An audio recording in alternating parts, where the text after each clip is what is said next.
బాలు అయితే చాలా కోపంతో అయితే బయటకు వస్తూ ఉంటాడు. మీనా వద్దండి, వెళ్ళకండి అని అయితే బ్రతిమలాడుతూ ఉంటుంది. ఏం జరిగింది అని ప్రభావతి అయితే మీనాని అడిగేసరికి, ఇతను మౌని దగ్గరికి వెళ్తాడంట అని అనేసరికి, మౌని దగ్గరికి ఎందుకురా అని సత్యం గట్టిగా అడుగుతూ ఉంటాడు. మౌని జాబ్ మానేసిందట నాన్న అనేది అంటూ ఉంటాడు బాలు.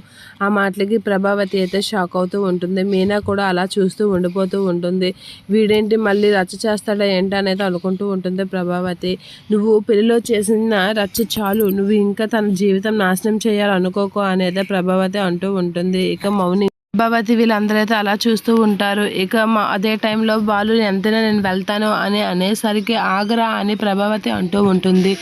ఇక మౌని అయితే అక్కడికి కారులో వస్తూ ఉంటుంది. అది చూసి అందరూ షాక్ అవుతూ ఉంటారు. ఏంటి మౌని వచ్చిందా అని అయితే అంటూ ఉంటారు. ఇక మౌని నవ్వుకుంటూ కారు దిగేసరికి బాలు అయితే అలా కామ్గా ఉండిపోతూ ఉంటాడు. ప్రభావతి అయితే మౌనిక వచ్చిందా అని అయితే హ్యాపీగా ఫీల్ అవుతూ ఉంటారు. ఇక బాలు అయితే మౌనితో మాట్లాడుతూ ఉంటాడు. ఏంటి నువ్వు ఎందుకు అక్కడ హ్యాపీగానే ఉన్నా కదా, జాబ్ ఎందుకు మానేసా, ఏంటి మౌని చెప్పు అనేది అడుగుతూనే ఉంటాడు. ఇక అదంతా చూస్తూ ఉంటుంది మీనా. ఇక శృతి అయితే వాడు మురుకుల్లా ప్రవర్తించడం లేదా అనేది అంటూ ఉంటుంది. ఆ మాటలకి ఏం సమాధానం చెప్పరా తెలియక అలా చూస్తూ ఉంటుంది మౌనిక. ఇక ప్రభావతి అయితే షాక్ అవుతూ ఉంటుంది శృతి ఆడిన మాటలకి. ఇక సత్యం అయితే జాబ్ ఎందుకమ్మా మానేసావు, పెళ్ళికి ముందు జాబ్ చేయొచ్చు అని అన్నారు కదా, ఇప్పుడు జాబ్ ఎందుకు మానేసావు అనేది అంటూ ఉంటాడు.